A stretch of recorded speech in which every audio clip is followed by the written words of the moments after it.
Assalamualaikum warahmatullahi wabarakatuh. Salam semangat untuk teman-teman semuanya. Perkenalkan, saya Vivi Hidayah dengan NIM 111192139 dari kelas Manajemen 1 Pagi A dengan mata kuliah Pengantar Ekonomi Makro dan dengan dosen pengampu yaitu Bapak Dr. Didin Hikmah Perkasa, SEMM. Saya akan menjelaskan tentang sedikit presentasi saya mengenai perdagangan internasional. Perdagangan internasional.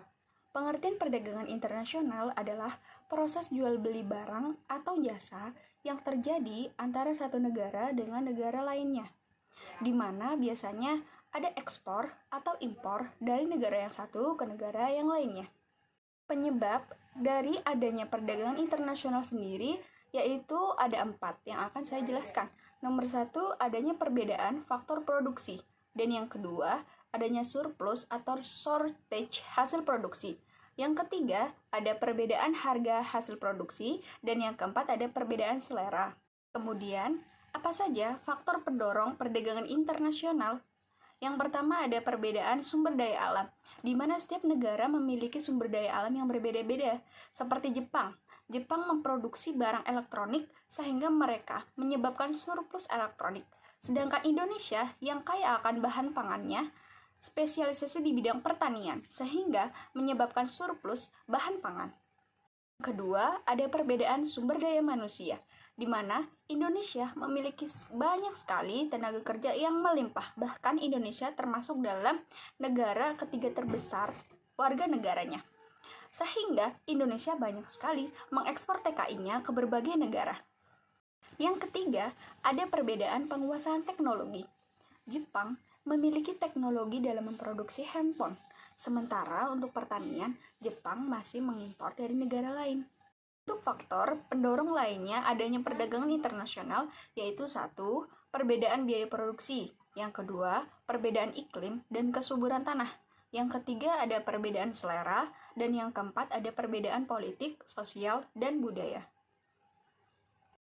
Nah, untuk selanjutnya saya akan membahas apa saja sih hambatan perdagangan dalam internasional. Yang pertama, tentunya peperangan. Jika ada peperangan, maka tidak akan terjadinya perdagangan internasional. Yang kedua, ada perbedaan bahasa. Terkadang antara negara yang satu dengan negara yang lain ada kesulitan dalam berkomunikasi karena mereka belum memahami atau belum mahir satu sama lain. Yang ketiga, ada pengenaan tarif, di mana biasanya untuk dari negara satu ke negara yang lainnya itu membutuhkan tarif yang lebih besar karena melewati jarak tempuh yang jauh. Macam-macam tarif yang dikenakan untuk barang atau jasa dalam perdagangan internasional. Yang pertama ada biaya ekspor dan impor. Pengertian biaya ini adalah biaya atau pajak yang dikenakan pada barang yang diekspor atau barang yang diimpor. Dan yang kedua ada biaya transito. Apa itu biaya transito? Biaya transito adalah biaya atau pajak yang dikenakan pada barang yang melewati batas wilayah suatu negara, tetapi negara itu bukan tujuan akhir. Kemudian selanjutnya saya akan memberikan contoh-contoh komoditas ekspor Indonesia. Ada 5 usaha, sektor usaha yang Indonesia banyak melakukan ekspor. Yang pertama di bidang usaha pertanian, ada teh, kopi, lada, getah karet. Dan selanjutnya di bidang kelautan, seperti udang, ikan tuna, dan kerang. Kemudian yang ketiga di bidang sektor kehutanan, seperti kayu, rotan, damar, dan kemenyan. Kemudian di sektor bidang keempat ada timah, aluminium, kertas, dan kaca. Kemudian di bidang sektor yang kelima ada tambang, seperti biji besi, biji nikel, dan batu bara. Lalu ada pertanyaan yang muncul, mengapa Indonesia masih melakukan impor?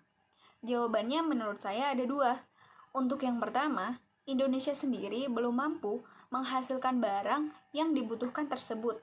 Dan yang kedua, Indonesia sudah mampu memproduksi sendiri, namun jumlahnya belum mencukupi, sehingga kita harus impor. Kemudian, kebijakan apa saja sih dari pemerintah mengenai ekspor dan impor? Yang pertama, ada menetapkan tarif impor. Yang kedua, ada menetapkan larangan impor. Yang ketiga, mengadakan kuota impor. Yang keempat, mengadakan devaluasi. Dan yang kelima, memberikan subsidi bagi produsen yang masih mengimpor bahan. Sebagai penutup, saya melampirkan link daripada daftar pustaka yang telah saya cari untuk referensi dalam pembuatan makalah ini. Sekian presentasi saya pada kesempatan kali ini. Terima kasih untuk teman-teman semuanya yang telah menyimak dan mendengarkan saya dari awal sampai akhir. Sekian dari saya. Apabila ada kekurangan, saya mohon maaf yang sebesar-besarnya. Sekian dan wassalamualaikum warahmatullahi wabarakatuh.